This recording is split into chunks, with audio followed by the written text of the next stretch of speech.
Actually क्या है, घटनास्थल में मैं मौजूद नहीं था। हमने अपने जीवन के अंदर हजारों ऑपरेशंस करे हैं सर। एक व्यक्ति जो फेसबुक लाइव के अंदर बात कर रहा है, बात करने के बाद लास्ट में वो बोलता है, भरत तिवारी जी बोलते हैं यार ठीक है सर, मैं सरेंडर करने के लिए तैयार हूँ। और वो क्या करते हैं, उनके हाथ में जो भी एक पिस्टल था वो फेंक देते हैं पुलिस वालों के सामने।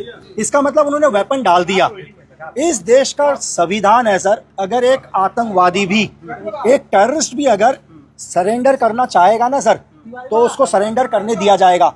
कसाब को दिया ना सर, इस देश का सबसे बड़े आतंकवादी को भी न्यायपालिका में जाने का मौका दिया।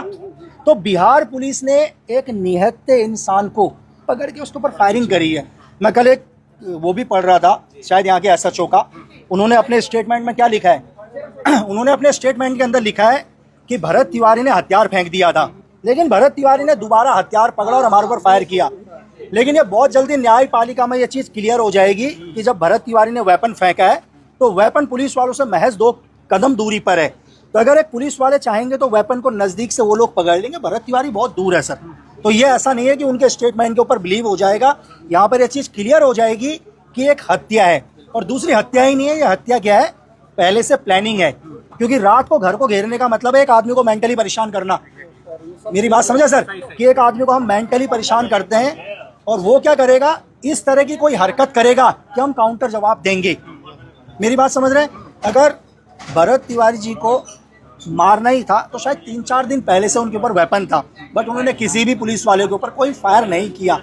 ठीक है सर। तो मेरा ये मानना है, मेरा व्यक्तिगत मानना है, जितना भी मुझे एनालाइज हुआ सर, और बहुत जल्दी ये कोर्ट दुनिया को भी पता चलेगा। तिवारी के पास कंट्री मेड पिस्टल था। जी सर। आपने बहुत सारे पिस्टल देखो, वेपन देखो। जी सर। उसकी मारक क्षमता हार्डली 15 से 20 मीटर होती है, लेकिन सर 15 गज सर, 15 गज। पुलिस वाले कम से कम 50 मीटर से दूर पे थे, लेकिन उनका कहना है कि हमारे ऊपर फायरिंग की गई और गोली बोनट पे लगी। ये कितना सच है? नहीं, ये तो झूठ है सर। सर 15 गज लोकल मेड है, शायद मुंगेर या बिहार की बनी होगी। ठीक है सर, यहीं की बनी होगी पिस्टल होगी, लोकल मेड खरीद रखी है। ज्यादा पुलिस वालों के पास थी, ऑटोमेटिक वेपन है। उस पिस्टल का मार कितना दूर नहीं है सर। ठीक है। और वो क्लियर नजर आ रहा है कि भरत तिवारी जो भी फायर कर रहा है वो ग्राउंड लेवल पर फायर मार रहा है, जानबूझकर सिर्फ दिखाने के लिए, अपनी और करने के लिए। तो हत्या ही है, और बहुत जल्दी दुनिया को भी एविडेंस मिल जाएगा सर। बॉडी के मुताबिक जी सर, इस घटना को किस तरह से रॉ देख रही है? सर देखिए, ये RNW का तो ये नहीं है इसमें काम। मैंने एजेंसी छोड़ चुका हूं मैं, है ना सर, मैं तो छोड़ चुका हूं सर। तो ऐसा नहीं है कि हमारी एजेंसी तो है, एक्सपीरियंस है। एक्सपीरियंस सीधे है कि सर एक आदमी की हत्या हुई है, बस क्लियर चीज़ है सर, जिसको एक एनकाउंटर बताने की कोशिश की जा रही है बस। स्पेसिफिक पार्ट में 5-5 गोलियां मारना और उसके बाद 1 घंटे बाद उसको अस्पताल में मैंने बहुत बढ़िया तरीके से 20 मिनट के वीडियो में बताया पूरे हत्या को, कि कैसे पुलिस वालों ने 4 गोलियां मारी। पुलिस वालों को पता था कि जब तक हम पहुंचेंगे शरीर का सारा ब्लड निकल जाएगा। उनका एक ही काम था कि मेन शायद पटना हॉस्पिटल तक पहुंचने तक बॉडी का सारा ब्लड निकल जाए। नहीं तो इस देश के अंदर मैं ऐसे उदाहरण बताऊंगा जहां पर लोगों को 20-20 गोलियां लगी हैं लेकिन आज भी जीवित है। क्यों? क्योंकि सही टाइम पर इलाज। तो बिहार पुलिस जो थी, उनका मकसद था पहले नज़दीकी हॉस्पिटल में लेके जाना। उनको पता था यहाँ कोई इलाज नहीं होगा, सिर्फ टाइम को क्या करना, खत्म करना। उसके बाद आरा के हॉस्पिटल में लेके जाना, ब्लड को निकलने देना।